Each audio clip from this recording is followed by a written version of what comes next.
সকাল এখন ওই 9টার মতন বাজে। 9টা 5-10-এর দিকে বের হয়ে যাই তনাশোনাকে নিয়ে স্কুলে।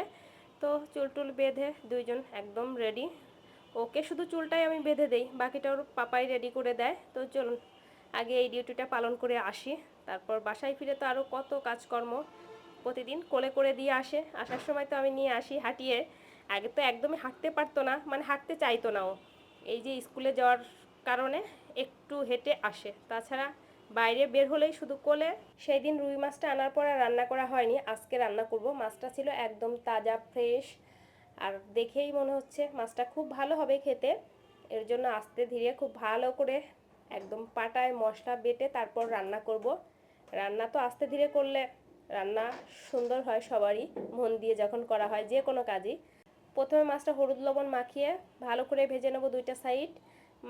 মাছের মাথা সহ রান্না করব। এখানে নিয়েছি গোটা ধনিয়া, তারপর আদা, শুকনা মরিচ, সব কিছুই একটু শুকনো খোলায় তেলে নিয়েছি।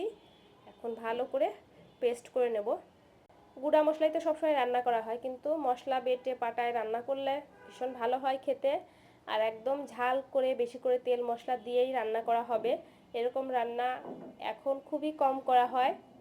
তো প্রথমে একবার ভেজে নিলাম, দুইবার করে ভাজতে হবে মাছগুলো যাতে লেগে না যায়, এর জন্য আস্তে ধীরে রান্না করছি। বেশিরভাগ টাইমই দেখা যায় আমার মাছ ভাজতে গেলে একটু লেগেই যায়। একটু যে এই যে মশলা কষানো একটু গোটা জিরা দেবো ভুলেই গিয়েছিলাম, যাই হোক 1 চামচের মতো জিরার গুঁড়া দিয়ে দেবো, সমস্যা নেই। তো মাছ ভাজা কমপ্লিট, তেলে দিয়ে দিলাম গোটা জিরা, একটা শুকনা মরিচ ফোড়ন, তেজপাতা ছিল না এর জন্য দিতে পারলাম না। তেজপাতা দেখা যায় দিলেও ওই যে তরকারির ভিতর যখন থাকে দেখতে আমার একদমই ভালো লাগে না, দিলেও দেখা যায় রান্নার শেষের পথে তুলে ফেলি। তো আলুটা আস্তে ধীরে হলুদ লবণ দিয়ে ভালো করে ভেজে নিয়েছি। এখন দিয়ে দেবো এই যে যে মশলাটা করে রেখেছিলাম। আস্তে আস্তে করে এখন ঢেকে বেশ অনেকটা সময় নিয়ে কষিয়ে নিতে হবে।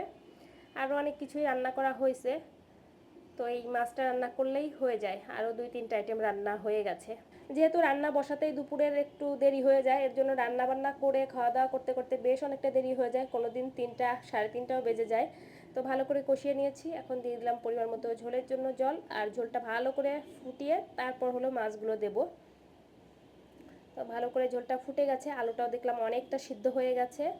এখন মাছের পিসগুলো দিয়ে দিচ্ছি। নামানোর আগে হলো দেবো একটু গরম মশলা পেস্ট, আর হলো তেলে রাখা জিরার গুঁড়া আছে, ওই জিরার গুঁড়াটা একটু ছড়িয়ে দিয়েছিলাম, ব্যাস।